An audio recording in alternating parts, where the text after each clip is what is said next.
We'd like to send a special congratulations to the Winan family, ladies and gentlemen, for coming up.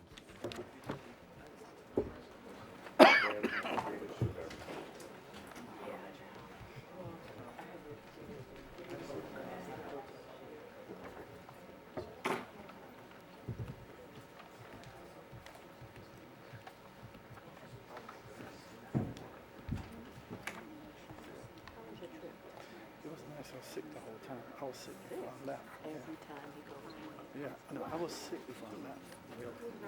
I had some kind of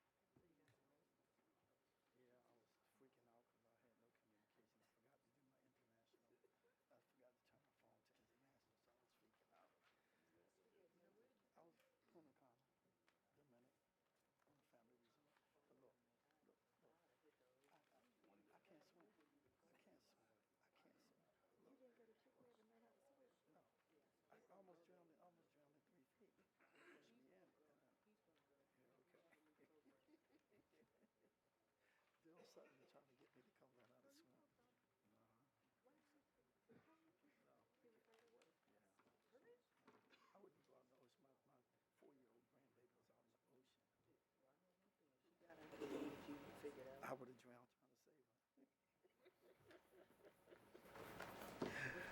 We're going to come with you at the Columbus. Carl said that you took him to school. Oh yeah, wasn't it nothing?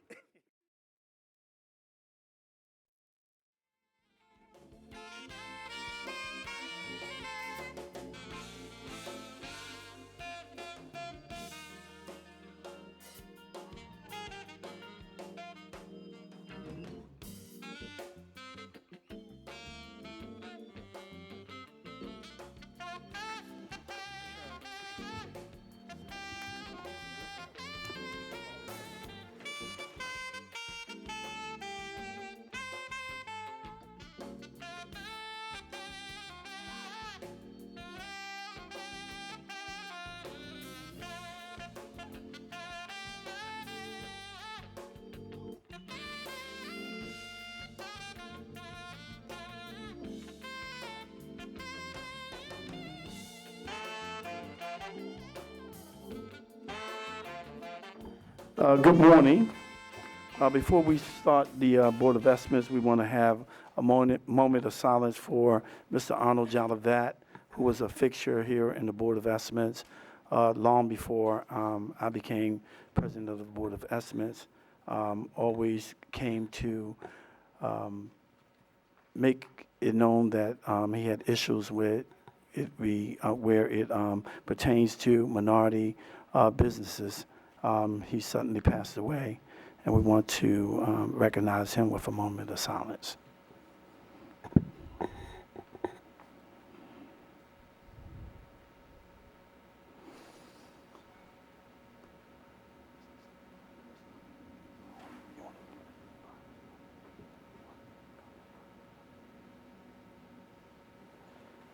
Thank you, Madam Mayor. Thank you very much, Mr. President, for remembering Mr. Jolivet with a moment of silence, even though, as we knew Mr. Jolivet, he was not known for silence, so he was sorely to be missed. You know, we laugh and joke and, you know, often disagree, but he said to me, and I said to him, that we both knew where our hearts were, and that was in the right place. You know, he was a strong advocate for minority business and inclusion, and that's something that is very important to me. And I will not forget his advocacy and his willingness to fight the good fight. And he will sorely be missed. Yeah, Mr. Jolivet's passing was more than a loss to the Jolivet family. It was a loss to Baltimore and its citizens. Mr. Jolivet will always be remembered as a man who was completely devoted to leveling the playing field for minorities and women in business and in our economy. He was relentless and served as an example of what it means to be committed to the cause that is not always looked upon favorably. I will especially miss his tenacity, his candor, his vigor, and his determination to prevent unfair competition and non-inclusion of minorities in the procurement of Baltimore City contracts. He was truly an honorable servant, and his voice on behalf of others will be missed. Thank you. Madam Controller, are you ready? Yes. Good morning. July 30th, 2014, meeting of the Board of Estimates is now called to order. Madam Controller, Madam Controller, I will need correction. Additional deferred on the agenda. Good morning. For today's agenda and meeting, we received protests from Ms. Kim Trueheart for pages 1 to 85, all items submitted, page 4, item 2, pages 20 to 21, and page 54, item number 10. The protests have been reviewed by the board members as well as been submitted to the agencies that sent these items for the board's action. Those agencies will respond directly to Ms. Trueheart. We have one correction to be made, and that is on page 49. Under action requested on line 4, currently it reached June 30th, 2014. Please change the year from 2014 to 2015. I have the announcement of the following items that are being withdrawn or deferred. Page 51, item 5, has been withdrawn. Page 61 to 62, item 21, has been withdrawn. Page 66, item 5, has been withdrawn. We have 2 items that are being deferred. Page 65, number 4, is being deferred to August 6, 2014, and page 75 is being deferred to August 6, 2014. I have the following abstentions to note. The Honorable Mayor Rawlings Blake will abstain on pages 9, page 10, page 11, page 17, item 7, pages 45 to 46, item 3, page 47, item 8, pages 52 to 53, item 8, page 68, item 11, page 71 to 72, page 82, item 2, and page 84, item 5. The Honorable President Young will abstain on pages 71 to 72 and page 82, item 3. There are no abstentions for the Honorable Comptroller Pratt. In the absence of Mr. Rudolph Chow, Ms. Dale Thompson will sit and act on his behalf today. As a result of the changes to the agenda and the items that have been withdrawn or deferred, the following items remain on the non-routine agenda. Page 56, item 13. Pages 56 to 57, item 14. Page 59, number 6, item 19. Page 60, item 20. Page 73. Page 74, page 77, item 2, and page 78. Mr. President and members of the board, those are the changes to today's agenda as well as the abstentions for today. Thank you. Thank you. I would direct the board members' attention to the memorandum from our office dated July 28, 2014, identifying matters to be considered as routine agenda items together with any correction and additions that be noted by the Deputy Controller. I will entertain a motion to approve all of the items contained on the routine agenda. Move approval of all items on the routine agenda. All in favor say aye. Aye. All opposed, nay. The motion carried. The routine agenda has been adopted. In the interest of promoting the order and efficiencies of these hearings, persons who are disruptive to the hearing will be asked to leave the hearing room immediately. The first item on the non-routine agenda can be found on page 58, informal awards, renewals, increase to contract and extensions. Item 13, solicitation number 08000, Executive Program Credential Services, Mayor's Office of Information Technology. The parties please come forward. think you skipped 56. 56, page 56. Tim Cross, City Purchasing Agent. This is an award of $85,200 to Gartner, and it is the ongoing agreement with Gartner to provide this service, which it has already been providing to the Mayor's Office of Information Technology. Okay. Madam Controller. Sure. Mr. Kress, I sent some questions to you. One, Madam Controller, we did just respond this morning while you were. oh, you responded while I was in there. To your additional follow-ups. Okay, so I haven't had a chance to read it, so I understand. okay, so maybe you can answer them now. I sent you question number 3, which reads, will strategy meetings, analyst inquiries, or any other contract with Gartner include information on voice over IP or voice over IP implementation? Your response was, while there is currently no specific plan to do so, as the capabilities are developed around unified communications, the potential to include voice over IP exists.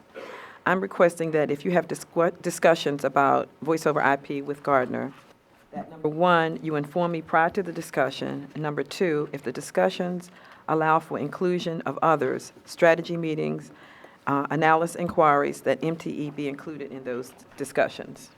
I can make sure that happens. Okay?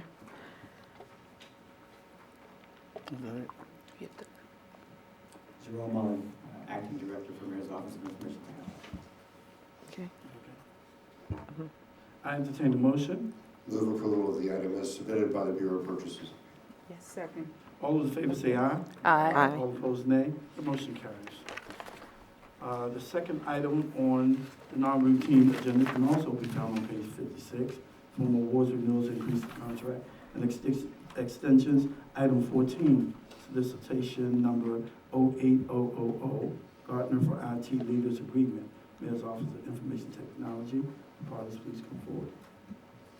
Tim Cross, City Purchasing Agent. This is a $33,000 800 award for the Gartner for IT Leaders Program, which is separate from the program that we had just discussed. There is no overlap between the two. And this program also provides the mayor's. I think we just dropped all our sound. Testing. Just my mic. And this provides additional research support for the Mayor's Office of Information Technology. I have a question. Okay. I also sent you a question number 4, where I asked under the renewal that is requested, will Gartner be used for research on voice over IP or voice over IP implementation? And you responded, there is currently no plan to utilize the Gartner engagement for voice over IP implementation. And I'm requesting that if at any time you decide you want to utilize Gartner for voice over IP research or voice over IP implementation, number 1, that you inform me prior to the discussion, and number 2, if the discussions allow for inclusion of others, strategy meetings, analysis, analyst inquiries, that the MTE be included in those discussions. Jerome Mullen, Acting Director, Mayor's Office of Information Technology, and I will make sure to include your office. Okay, thank you. I will entertain a motion. Move approval of the item on page 56, number 14, as proposed by the Bureau of Purchases. Second. All those in favor say aye. Aye. All opposed, nay. Motion carries. The third item on the non-routine agenda can be found on page 59 to 60, in form of awards, renewal, increase in contracts, and extensions. Item 19, contract number BO 07105, Local Government Integrated Financial System, Department of Finance. Will the parties please come forward?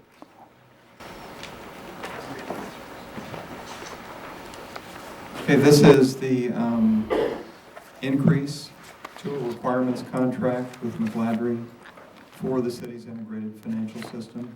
The amount is $1.2 million. Madam Controller, we also did send a response to your latest follow-up questions this morning. Okay, since I didn't have a chance to read them, let me just state my concerns now. I sent you a question on 1B, to which said, please state the modules and the type that are specified for integration and why they cannot integrate with the Telesoft billing system platform. You responded, the Telesoft billing platform will need to accomplish 2 functions. 1, send payables information to pay vendors via check and EFT purchasing module sub-ledger and general ledger in Dynamics GP application extender for invoice image linked to GP. And secondly, create journal entries to allocate charges between agencies, general ledger. The city policy is to link an image of the invoice to every payment transaction, also to provide an electronic workflow approval that can be audited in the core integrator application to show approval from request to payment of the invoice. I need you to clarify your response because your answer does not state why Telesoft billing platform cannot integrate with Dynamics GP. First question, does the city have modules that are needed to integrate Telesoft? Madam Controller, I think the response that you have yet to see this morning is that the meetings that the Department of Finance agreed to have with the Office of the Controller on Telesoft will commence this afternoon, at which time the department is happy to address these questions and any other issues, both this afternoon and in the ongoing biweekly meetings that the department is committed to.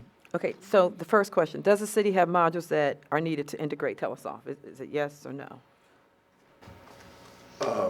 Good morning, Madam Mayor, Mr. President, members of the board.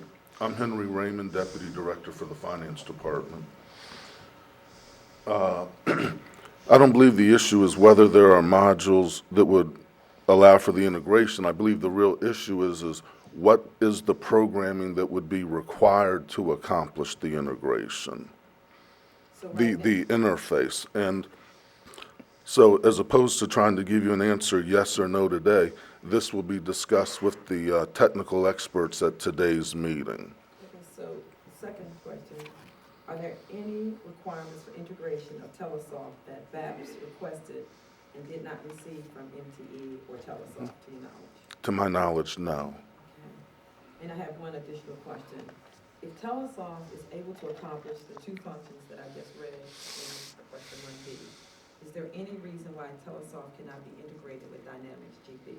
I would say that will depend on the technical discussion that we have with both the IT reps from Telesoft and the IT reps representing McGladrey to determine what type of programming would be required, what are the costs, is it cost beneficial, what workarounds would be required, what business processes may or may not have to be changed, what is the impact on the internal controls regarding AP. In the previous briefing that we provided to you, we indicated that we would fully explore and vet all of that information, and the Finance Department remains committed to doing so. So when you say that the Finance Committee is committed, before you said that that you would be sure that the Telesoft billing system would work. If you didn't have a module that worked now, that you assured me that you would do whatever you needed to do to make sure that the Telesoft billing system could be implemented. That is correct. Okay. I stated that last week and I reiterated today. Okay. I sent question 1D, which asks, how many platforms in the city have been integrated with the Microsoft Dynamics GP by McGladrey?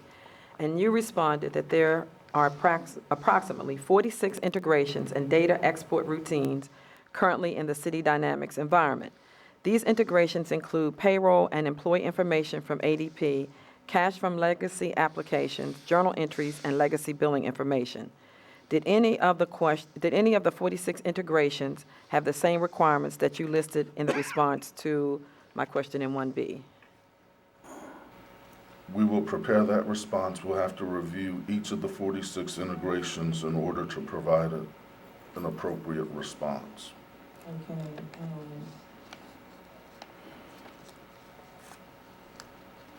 Just for the record, have any third-party platforms been integrated that have the same requirements that you listed in response to 1B? And you'll respond to that? Yes. Okay. My question on 1F stated, did McGladrey charge additional fees for the integration with Dynamics GP? You responded that additional fees were not charged other than development efforts and software licensing to perform integration. My question 1G to you said, if so, please specify each integration and the additional charge.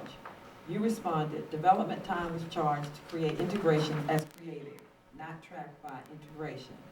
I would like you to provide the answer to the following questions. The first question, how much has been charged for development time? And two, the second question, how much has been charged for software licensing? Yes, ma'am. Madam Controller, I would just want to point out that when you implement a new financial system and have numerous interfaces and integrations, we do not always break out the price of work for each particular interface or integration because some of the work may be duplicative across those interfaces. So sometimes coming up with a specific price for each interface and integration is not possible. But you can give me But the we total. can look at that. And you can give me the total. Yes, we'll Certainly. review the Okay. expenditure provided to the best of our ability. Okay. I will entertain a motion. Move approval of item 19 on pages 59 to 60 as proposed by the Bureau of Purchases. Second. All those in favor say aye. Aye. All opposed, nay. The motion carries. The fourth item on the non-routine agenda can be found on page 60 to 61, informal awards, renewals, increases in contract and extensions. Item 20, contract number 06000, Microsoft Master Service and Premier Support Service Agreement, Mayor's Office of Information Technology. Parties, please come forward. Tim Cross, City Purchasing Agent. This is a new agreement with Microsoft for Master Services and Premier Support for $690,252 over a period of 6 years. Even though it is a selected source agreement with Microsoft, we were able to obtain strong commitment to MBE goals of 13.5% MBE and 8.7% WBE. Madam Controller. Okay. I was pleased when I read in the board agenda that the city opted to establish a support agreement with Microsoft in order to segment those services that could be provided by Microsoft certified MBEs and WBEs. However, I have some serious concerns about the language in the agreement with Microsoft that places conditions of commercial reasonable efforts and credit worthiness on the use of MBEs and WBEs. I sent you some questions and I asked what is meant by the term commercially reasonable efforts, and this is what you provided me from uslegal.com. Definition from uslegal.com states commercially reasonable efforts is a term incapable of precise definition and will vary depending on the context in which it is used. It is based upon a standard of reasonableness, which is a subjective test of what a reasonable person would do in the individual circumstance, taking all factors into account. Commercially reasonable efforts refer to efforts which use a standard of reasonableness by a defined similar person would do as judged by the standards of the applicable business community. The test for commercially reasonable efforts is stringent than that imposed by the best efforts clauses contained in some agreements. A business may give reasonable consideration to its own interests, exercising discretion within its good faith business judgment in devising a strategy for achieving its ultimate goal. Commercially reasonable efforts should be consistent with good faith business judgment.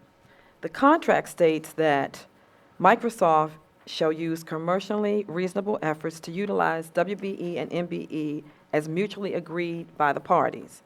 Since purchasers submitted this agreement, can you explain how Microsoft will determine if it is commercially reasonable to use MBEs and WBEs? Madam Controller, our position on this would be that Microsoft cannot override the MBE-WBE legislation by deciding that they, in their good faith business judgment, they can no longer do work with the MBE and WBE that they've committed to work with. But the contract states. That language does not trump what we have in the way of goals that Microsoft has explicitly agreed to in this contract. So let me ask you, why didn't we remove that language? And my question is, did you seek clarification from Microsoft on this language before the agreement was submitted to the board? Madam Controller, the entire agreement was approved by the Law Department for form and legal sufficiency. There is an ongoing effort by the law department on any of our agreements to determine which language is potentially giving the city exposure and which is not. It was determined by law that Microsoft being able to make judgments that are consistent with good faith business judgments was not damaging to the city, and that our ability to use the commitments that they made elsewhere in the agreement to comply with MBE-WBE goals was stronger than any language that might be seen there. So you're saying that even though it was in the contract, which we approved, that they cannot give the MBE and WBE the percentages that they Well, state? they are required to give the MBE and WBE the percentages that they committed to in the contract, and they will have a problem with the city if they do not do that. But actually, we believe Microsoft has made a strong commitment to that in the process, and I think MBO would agree with that. I have another question about the language. The contract states, prior to using such MBE and WBE, however, the chosen WBE and MBE subcontractor must first have been evaluated by Microsoft's credit and collection department and determined to be credit worthy. You responded that you did not know the specific requirements, but assumed that they are standard and reasonable checks of worthiness. Did you seek information or clarification on this language before this agreement was submitted to the board for their approval? Madam Controller, we did not. We are of the belief, and I've done it again. I'm back. That's when I lay my binder on the controls. That Tom Corey and I have discussed this. We cannot tell a prime contractor what kinds of checks of creditworthiness they can make of their subs when they're getting ready to do business with them. But toward the same point that I had just made, those checks of creditworthiness do not trump the goals that the prime contractor has committed to. So if a prime contractor decides that none of the city certified MBEs or WBEs meet their checks of creditworthiness, they expose themselves to a potential problem with us in their compliance with goals. Did you know whether the Microsoft certification required the MBE and WBE to assist with end-user training includes a check of creditworthiness? Did you know that?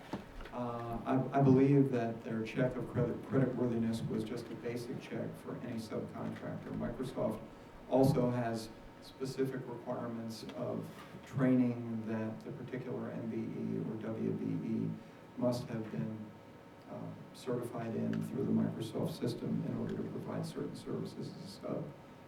They are separate from checks of creditworthiness. And so on the checks of creditworthiness, what were they checking? Do you know? I don't know specifically what they were checking, but it is our assumption that a major company like that would make standard credit checks. Okay, I have some questions for Mr. Corey. Mr. Corey, does the ordinance allow for a vendor to impose these type of conditions on use of MBE, WBE after the MBE and WBE has been selected and submitted to the city? The ordinance doesn't speak directly to that, but it is most of the contractors, whether it's on this type of contract or any other contract, that the MBEs and WBEs are going to use on a contract. In this instance, if Microsoft looks at these particular MBEs and WBEs and find that they don't meet their standards, then they would be required by MBU to find substitutes for these folks. So we can't tell them that they can't vet these individuals, but we can tell them that there are goals on the contract, they must meet the goals, and if the two that they've already selected don't meet that criteria, then they must find suitable substitutes. So you're saying that they will meet the goals if they don't, you're going to monitor that? Yes. Because the definition for the commercially reasonable states that it is incapable, but Mr. Cross is saying that this doesn't override what the city will do in reference to making sure that the MBE, WBE percentages will be met. Right. Whatever's in their contract does not trump the MBE ordinance. They will have to meet the goals. And if they can't meet the goals with the two that they've already named, then they will have to find substitutes. And so they'll go through the whole process of trying to find some folks to meet the goals, and I'm sure they will. And I don't, really looking at the ones that they've chosen thus far, I don't see any reason why those two won't meet whatever test that Microsoft will put forward, because they're two very strong companies that they've named on this contract. And you will monitor that? Yes. Okay. I'll entertain a motion. Move approval of item 20 on pages 60 to 61 as submitted by the Bureau of Purchases. All those in favor say aye. Aye. All opposed, nay. The motion carries. The fifth and sixth item on the non-routine agenda will be heard together. These can be found on page 73 in the Pratt Free Library Progress Report, FY 2013 audits, and on page 74, Department of Audits response to Enid Pratt Free Library report to the board. Will the parties please come forward? Good morning. Gordon Crabby, representing the Pratt Library. First, we'd like to thank the Department of Audits for its careful review, because we believe that will only strengthen the library's accountability and confidence of taxpayers and donors. We provided a full report for the board. I won't go through that in great detail. I will say that the library has taken significant steps to improve its internal control environment since the audit was presented to the Board of Estimates in April. And we have hired an experienced CPA who started on July 7th to assist us in that effort. We have and will continue to institute policies and procedures in an effort to avoid any internal control deficiencies going forward. Our ultimate goal is to provide assurance to all of our stakeholders and the public that our public and private resources are effectively and efficiently managed and accounted for. Good morning, Bob McCarty, City Auditor. We have gone to the library on 2 separate occasions. We've reviewed the corrective actions taken by the library, and we commend the library on the significant steps they have taken to resolve these findings. However, we would need to fully do our fiscal year 14 audit to resolve the findings. We have not gone through June 30th on the findings, but what they have done has been a big accomplishment for them these past 90 days. While the library has taken these positive steps, we do have a concern which may affect the library meeting their deadline.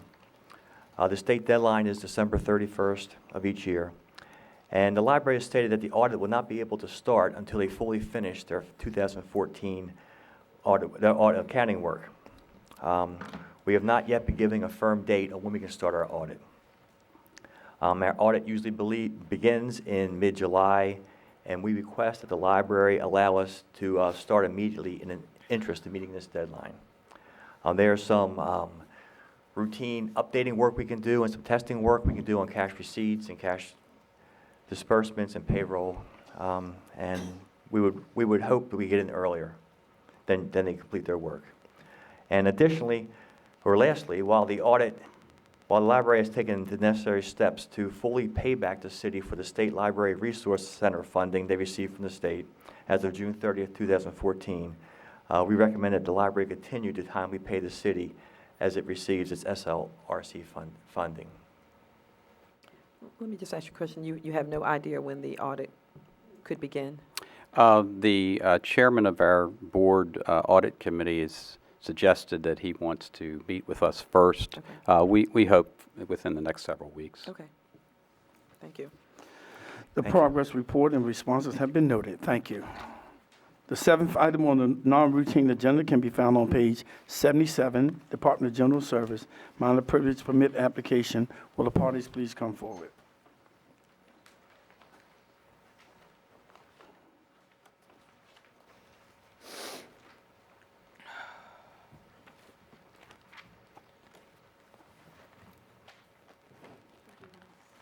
You stand here.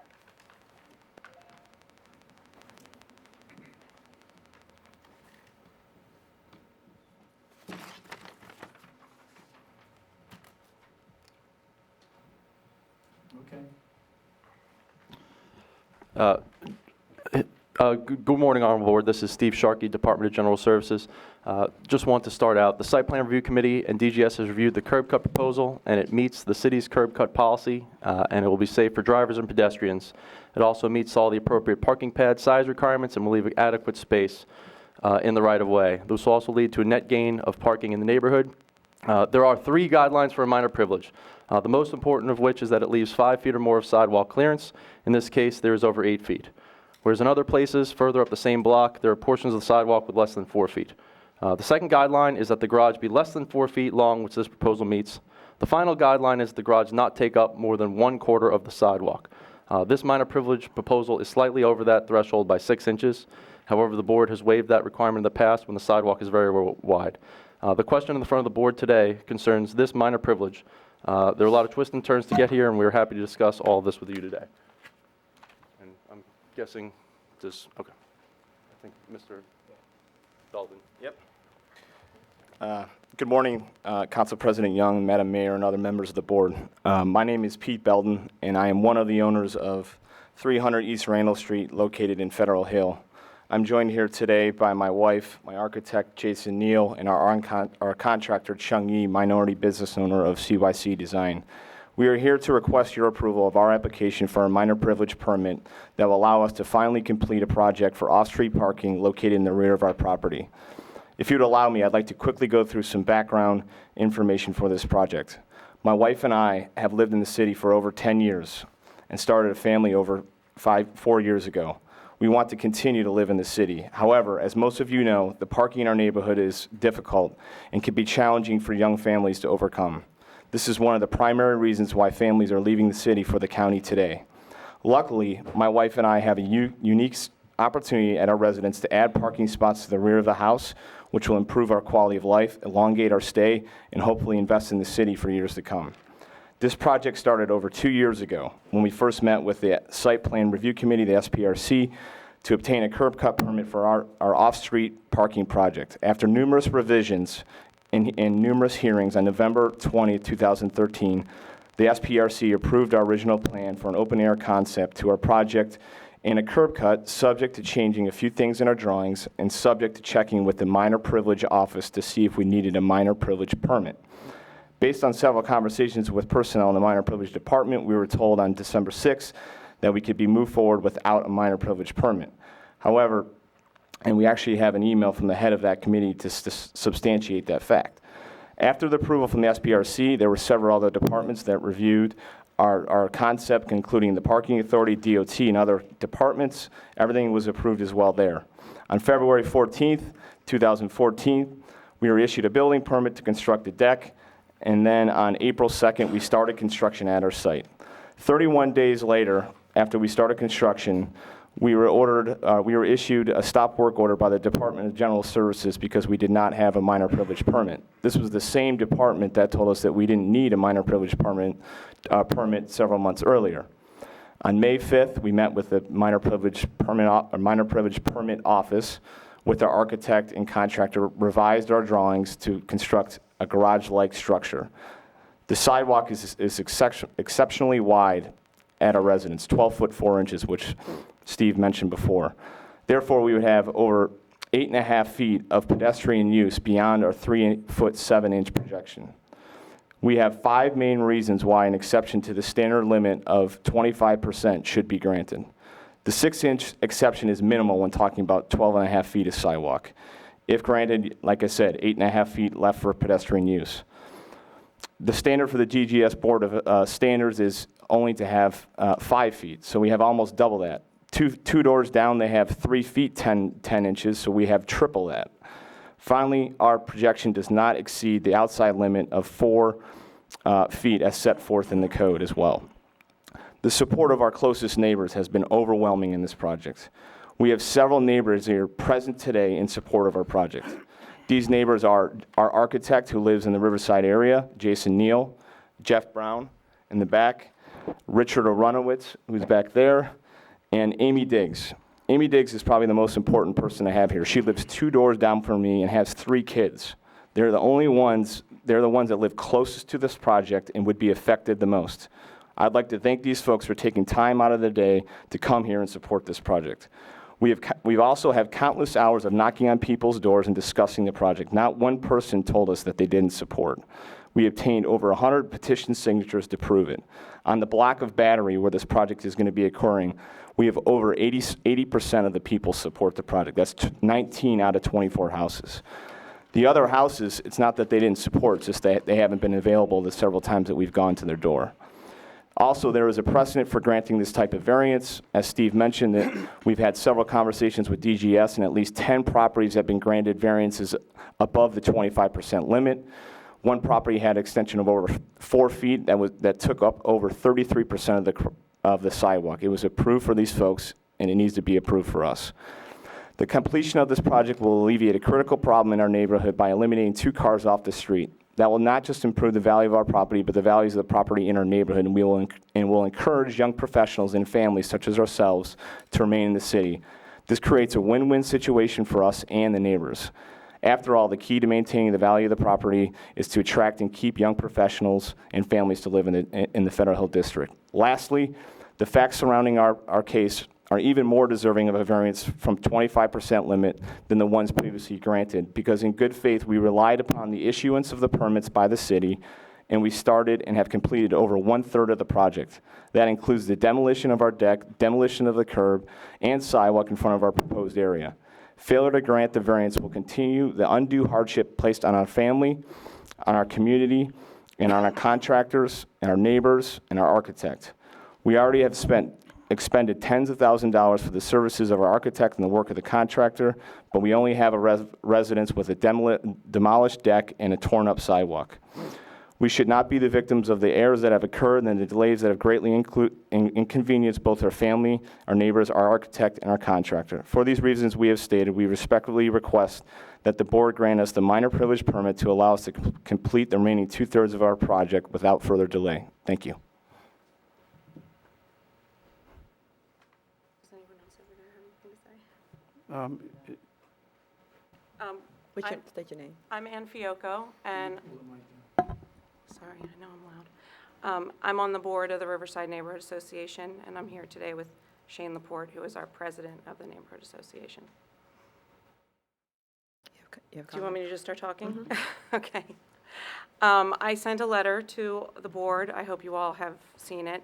I don't want to belabor it, so I'll just go over a couple basic points. We would just like you to honor the wording of rewritebaltimore.org, which says that curb cuts are really bad urban planning, that we have believed that for years. We've opposed every curb cut that has come up within our neighborhood association boundaries. So we believe that this is a bad policy. Baltimore City believes this is a bad policy. Rewrite Baltimore says that you should be reducing the number of curb cuts, not adding to them, that pedestrian and vehicle contact on a sidewalk is always a recipe for danger. So there is a major safety issue in our eyes. That is our major objection to this plan, is that we don't think that curb cuts serve any value to the neighborhood. In fact, there are a million studies and articles that will tell you that increasing a neighborhood's value is key to pedestrian traffic, is key to increasing value in a neighborhood. In a city that pushes the circulator and the red line and zip cars and biking, this flies in the face of all of that, we believe. If you want to get into details, we don't believe that they actually can comfortably fit 2 cars on their site. I think they can cram them in next to each other, but our concern is that eventually there will be difficulty getting children in and out of vehicles, and that one of these cars will come off. But furthermore, our job as a neighborhood association is to look at the big picture, and the big picture for us is what's in the best interest of the neighborhood. We can't think about just these specific people. I feel for their issues. I'm sorry they got this far in the process before all this came out. But we have to look at the bigger picture, which means we have to look at the precedent that this will set. We also have to look at 2-3 years down the road from now, and they're not here, and a new owner moves in, and the new owner says, oh, I think I'm going to use this garage for storage. So then his cars are back on the street. So we have to look down the road, and I think that rightly so, if it's your house, you're thinking about what you need and what you want and what will make your life easier. And I completely understand that. But, you know, I've been on the board since 2001, and this is the position we've always taken, is that we look out for the best interests of the entire neighborhood, which includes the peninsula and the city.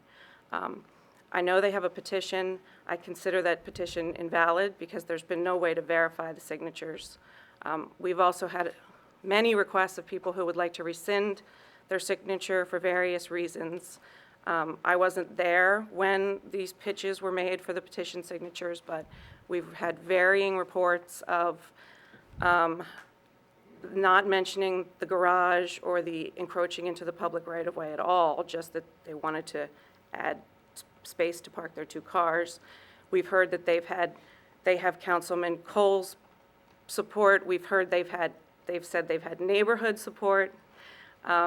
We have heard that they have said that they have lived without air conditioning all summer because of this. So I don't know that any of that's true. I just know that several people have asked to rescind their signatures because they didn't realize or they didn't sign because of those things. So I can't consider this petition as valid at all. I have a question. Do you have their names of the individuals that want their names taken off the petition? I have 2. One is in writing, which is the pastor of Salem Lutheran Church, Thank you. who was out of town, so he wasn't able to really contact us when he was contacted.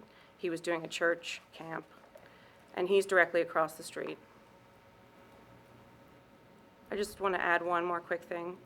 When we talk about pedestrian friendly, please keep in mind that this house is across the street from Riverside Park, which has Riverside Pool, which is a huge city pool. They are 2 blocks from the Federation of the Blind, a block from the elementary 84, Thomas Johnson, which is also a middle school, and across the street from a church. We have the support of the Federation of the Blind as well. So you produced to the mayor one letter from somebody who wants to withdraw their petition signature. So is there a second person out of the 100 signers? There is the person, I honestly don't know her last name. She is at 308 East Randall, which is 4 houses up from them. So you just don't have anything in writing from her? No. Okay, so I didn't consider the petition as valid because we have no way of seeing these signatures or anything, so I wasn't as concerned about who was on it and who wasn't on it. And could you just explain to me the process that your association went through in adopting the position that it has taken with regard to this particular property? Was that at a board meeting? Was that a members meeting? When was the meeting held? Were people notified of it, et cetera?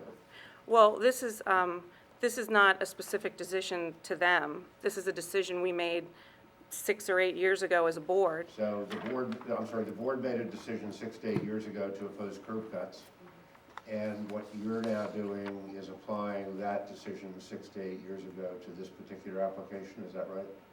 I apply it to everyone. Okay, but there's not been a separate board meeting to focus on the particulars? Well, yes, and we've the discussed this I'm since sorry, then. the particulars and circumstances of this specific property and its circumstances? Yes, we have discussed it as a board. Can you speak in the mic? I'm sorry. Yes, we have discussed it as a board, and we are fortunate on our board that we have several developers, planners, and urban traffic planners. So I'm sorry, that was discussion at a regular board meeting? You have to speak. Hi, I'm Mara Belden. I'm the wife of Peter Belden. I live at 300 East Randall. I understand her stance, but I don't attend all Riverside Association meetings. But because this project has become in the limelight of recent, I have tried to make an attempt to attend the most recent Riverside Association meetings. There's never been a formal discussion, and we've never placed a vote on the matter as well. So I just wanted to bring that to your attention. And has the association had meetings since, let's say, the first of the year, because this project has been underway and we meet every for some time month, now? and the board has met 3 times. And in our bylaws, the board is allowed to make decisions at board meetings. So this is not mentioned. I try not to mention these kind of issues in the community meeting setting, because I don't like drawing attention to one person and one person's house. Okay. So, but yes, as a board, we have discussed it, believe me, ad nauseum, we have discussed it. If you don't mind, if I could just comment on some of the arguments of our opposition. If our opposition truly represents our community, you would think that as board members, these individuals would have the decency to approach us about these issues with the project rather than going kind of like behind our backs, personally attacking my family through erroneous emails sent to the city officials.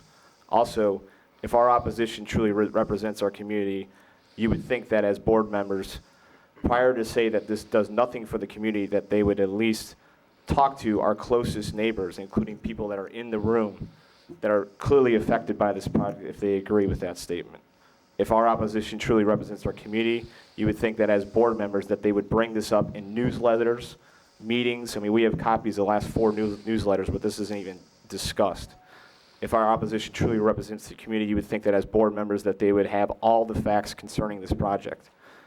You know, we've had multiple meetings with them. We actually approached them and said, listen, we found out after the fact that you are protesting our project, and we didn't, you know, that's not the way to communicate as adults, in my opinion. And we actually had meetings with these individuals next to me where they, again, told them that our project meets the current standards. I know she mentions Rewrite Baltimore, but given the current policies and procedures that are in place today, our project meets those standards. And I think they could probably speak to some of the things that they're doing so that, you know, within DGS and within planning to make sure that our situation doesn't happen in the future, because we've been put through a tremendous amount of hardship. Thank you. And that was going to be my question to Mr. Sharkey. Why didn't they tell Mr. Belden from the start that he needed a minor privilege permit? Because, you know, when you do that, that the community association was notified and they could, you know, have a meeting with them to discuss the opposition way before he started tearing down his garage and doing the curb cut. And as a follow-up, you know, what are your plans to coordinate with the site plan committee to make sure this does not happen again? Because clearly, we're at fault. So I completely agree with you. So the issue here was that a letter was sent from the Site Plan Review Committee with a caveat that was kind of a little bit buried into the letter. And the counter permit staff, which is the people down at the first floor of the Able Woman building, missed that piece. And we definitely apologize for that. The second part is DGS. I am reviewing every single curb cut permit as of right now until I'm completely confident that we are checking every I and dotting every T. Eric and I have had other discussions about how we can move these processes forward and how we can keep clear communications between the two groups. So I definitely have my eyes, and everybody in DGS has their eyes peeled on every curb cut that's coming through. Any further discussion? President, entertain a motion. Before we do, I just, in follow-up, I would ask Department of General Services and Planning to make sure that we're reviewing the policy. We are doing a major rewrite, and we do have to plan for some consistency throughout the city. I think we have to be mindful that we have historic neighborhoods. We also have historic neighborhoods that are only going to thrive if we find a balance between the growth that we hope to see in the city and preservation of some of those characters or characteristics of the community. So my hope is that you'll come back to us with a review of the policies moving forward. We will. There's been a motion. I'd like to move, if Mr. President, to approve the minor privilege permit applied for with the express intention that this approval be of no precedential value whatsoever, inasmuch as it involves unique circumstances, particularly A, that the property owners expended in good faith significant funds in reliance on previous city approvals, and B, that the non-compliance with the 25% requirement is only 6 inches and involves a wide sidewalk.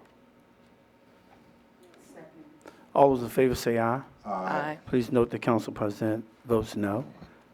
We are setting a bad precedent in doing this, and I do understand the problem of the family, but we should have made sure that a minor privilege permit was told to them, so it could have been posted that they want to do all this work before they tore down their property.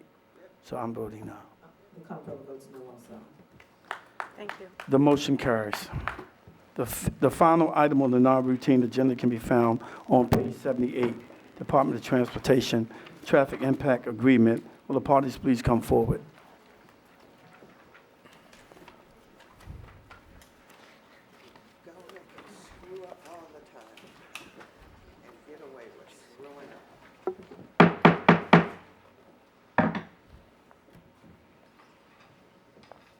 You on this side.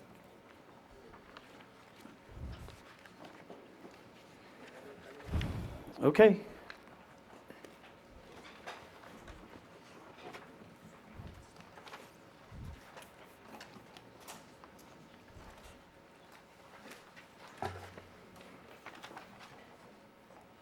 Thank you.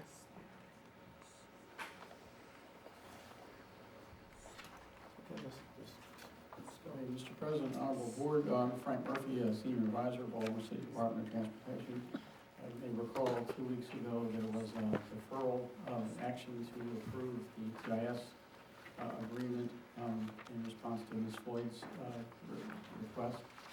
Since that time, there was a meeting held with Valerie LaCour, our Chief of Planning, who unfortunately can't be with us today because she's in Ohio. She had tragically the loss of a 21-year-old nephew to a car crash a couple of days ago. And I wasn't present at the meeting, but I had a conversation with her yesterday. She indicated to me that it was her determination after the meeting with Ms. Floyd and representatives of Seawall that the objections raised did not require the change of the scope of the TIS. The scope is basically the methodology that would be used to conduct a traffic study. And while there can certainly always be different opinions about the area that you include in the study, the intersections that you use in the study, the time for, but it's akin to, imagine you're going to do a traffic count of a 4-lane road and a utility comes up and blocks off 2 lanes. You're going to get a different answer, but you still do the count in the same way. So it's our position that the scope of the study should proceed. In addition, there is a 60-day time limit on the conducting of the study, and that clock is running. If we don't get the study done in the 60 days that's in the statute, what happens then is the city loses its ability to control the conducting of the traffic study, and the developer gains the right to do that on their own. So we think the public would be best served by moving forward with what we believe is the proper scope of study. Ms. Floyd. Yeah, thank you, Mr. President. Just sorry, for the record, Joan Floyd, President of Remington Neighborhood Alliance. There was some concern 2 weeks ago as to why the RNA was involved in this. So I've provided the board members' packets consisting of one, our original responses to in December of 2013 to the questionnaire that we did receive from the Department of Transportation, and then the Mr. Morville's memorandum, a follow-up memorandum of January 2014 regarding our meeting with the TIS panel, and of course that was 7 months ago. Page 2, item 9 of Mr. Morville's January memorandum did indicate that the RNA would have 2 weeks to review the proposal and provide follow-up comments. That is entirely consistent with a request I made 2 weeks ago that we be given the opportunity to fulfill our responsibility to the neighborhood with respect to this particular aspect of this project. We have done that. We did it in 3 days instead of the 2 weeks that we originally expected. Our follow-up comments, I have copies of those. If you don't already have them in your packets, I can hand those out. I'll be happy to give you those. I wasn't sure whether you had those or not. These were discussed, as Mr. Murphy said, at a meeting last week. It was a good meeting. We appreciated the panel's explanations. Several issues we did not agree with. We had to sort of agree to disagree. So we do not agree with going forward with this at this time. I was a little concerned just now on the issue of the 60-day clock actually running right now, because I'm not sure why that would be. We were supposed to be giving input prior to any agreement being signed. That was in the memorandum, so I'm not sure why the clock is actually ticking right now. But, I mean, obviously that's a concern for some parties, but we didn't understand why that was the case. Just a couple of comments The project is truly very different now, and it is actually quite entwined now with the 25th Street Station project as well. And of particular concern to us is the fact that we still do not have a stormwater plan that we can see. And, stormwater management and the MS4 is really big on everyone's mind right now. So again, I'll just reiterate that we would not agree with actually going ahead with this at this time. Thanks. Entertain a motion. Move approval of the traffic impact agreement item from the Department of Transportation on page 78 as submitted. Second. All those in favor say aye. All opposed, nay. The motion carries. There have been no more business before the board. The meeting will recess until bid opening at 12 noon. Thank you.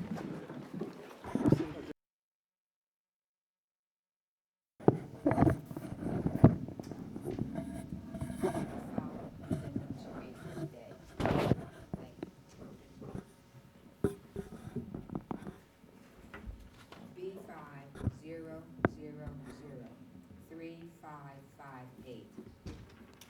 Towing management system. Please change the bid due date from July 30th to August 13th, 2014. B50003586. Automatic vehicle location system.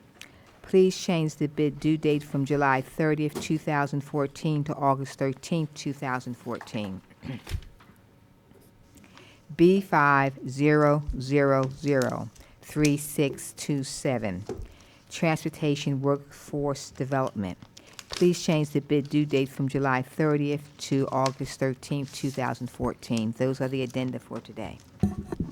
Hearing no objection, so ordered.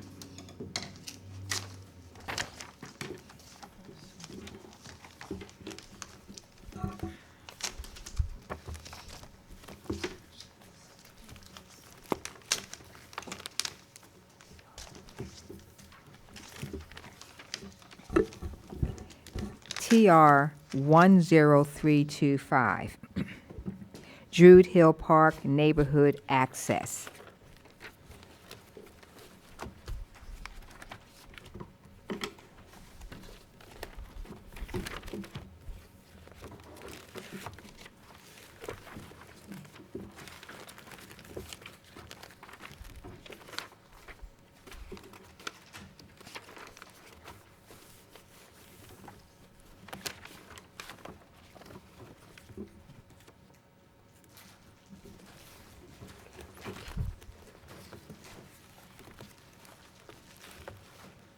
Allied Contractors, Inc., with a bid bond.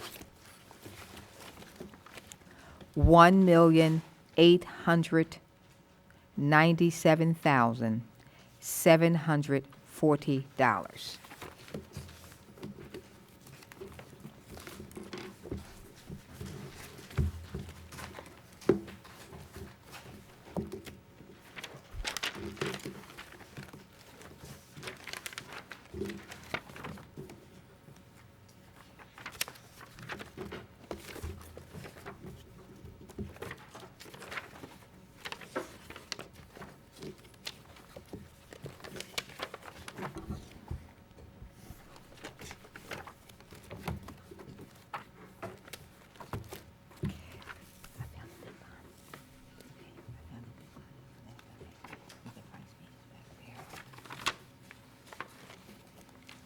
Page 381R.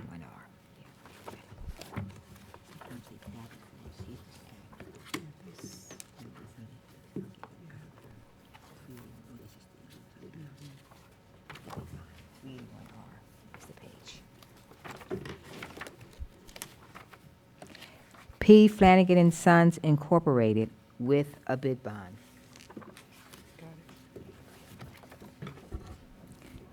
$2,240,000.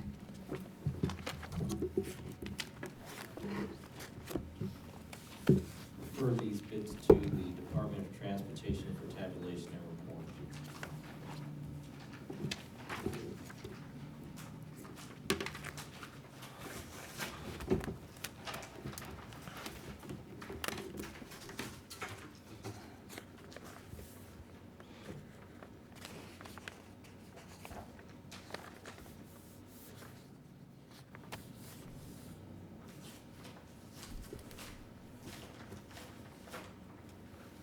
I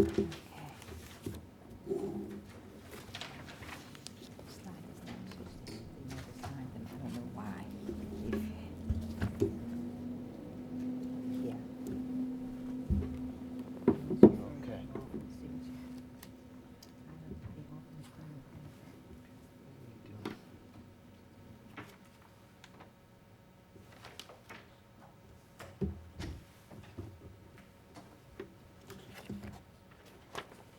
See, I don't know how they've been processed when they get to you. I'm not sure. It seems like they should go to the law before they give them back to the. Yep. They should. But this is a fine. I could actually sign this now. Okay, well, we'll just go through the and then just get it signed. All right. Okay, thanks. Thank you.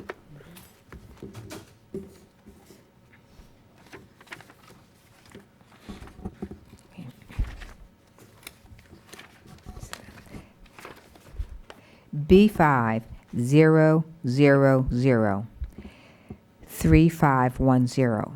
Major repairs, upgrades, and replacement of underground and above-ground fuel storage tanks.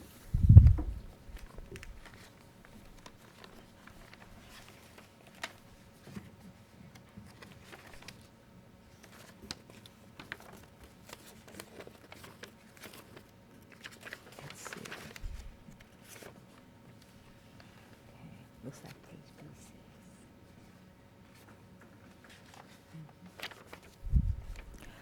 Total Environmental Concepts, Inc., with a bid bond, $520,900.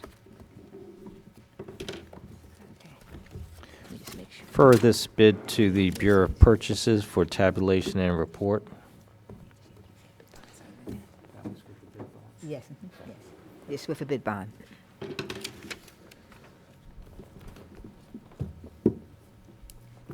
David asked him to take care of them. I gave him that one.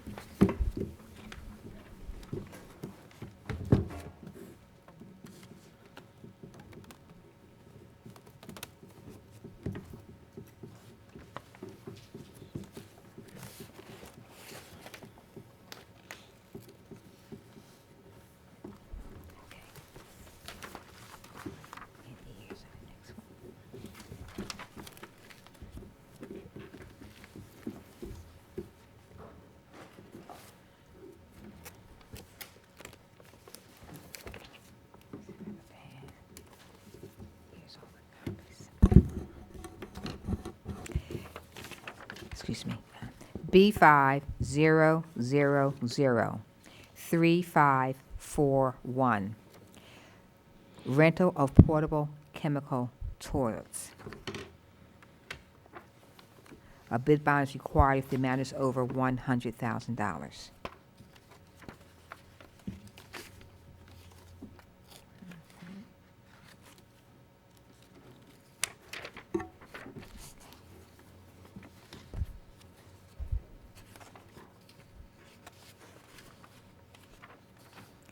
United Site Services of Maryland, Inc., $26,754.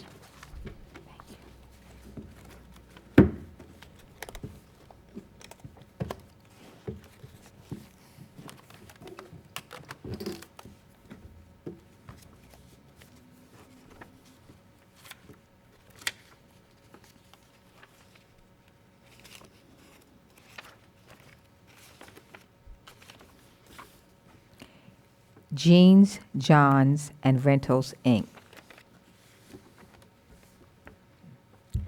$99,168.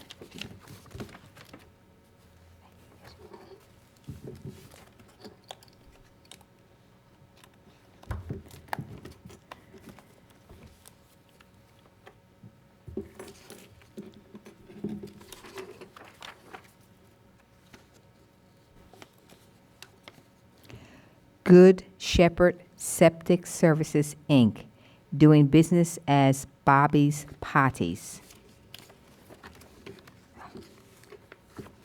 Now look for Big Bond. Let me see.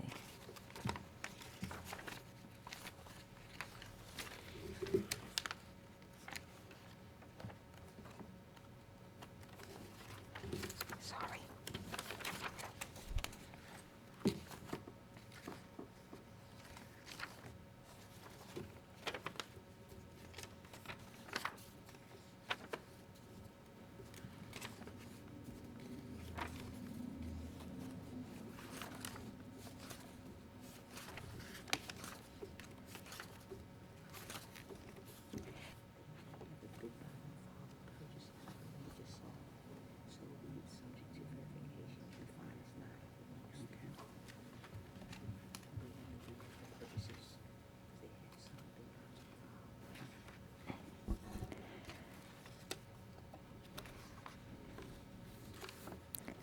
Good Shepherd Septic Services, Inc., doing business as Bobby's Potties, subject to verification of the bid bond, $215,250.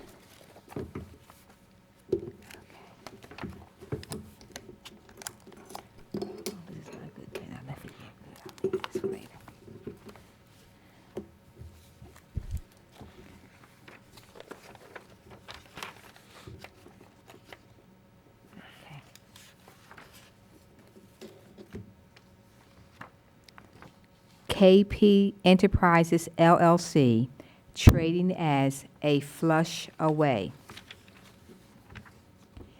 $87,300. Refer these bids to the Bureau of Purchases for tabulation and report. Yes. United Site Services HQ was 26,000. Yes. I just want to make sure. I knew it's very low, yes.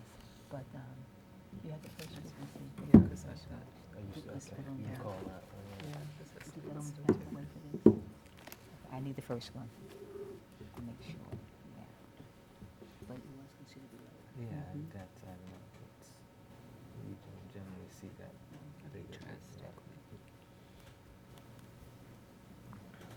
United Site, no. Okay. I didn't see it. The first one, the last one on the bottom. It should be. Okay, Yeah, never that mind. should Okay, I'm sorry. Sorry, Glenn. Okay, you see this one? Okay. Oh, here, oh, that's the 80, that's a different one. What's the first? That's green. Oh, wait a minute. Is that the one we gave you? No, No, okay. Is it this one? no. Because we had 4. Yes, okay, great. Yes, 26754. That's correct, yes. Interesting. Yeah. United Site, yes. Thank you. Sorry for the confusion. Here's one here. Okay, great. Okay, great. Thank you. Thank you. The rest are no bids. B50003606, OEM parts and service for Harley-Davidson motorcycles. No bids were received.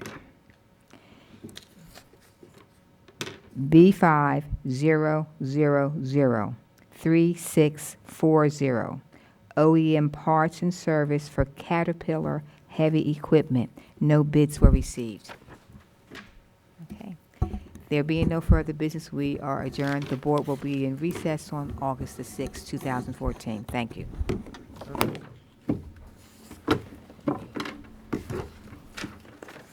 Thank you both very much. Thank you. Okay, so Mr. Ralph, you'll get that, you want us to Yes. call you to get that back? No, I'll have it signed and sent back.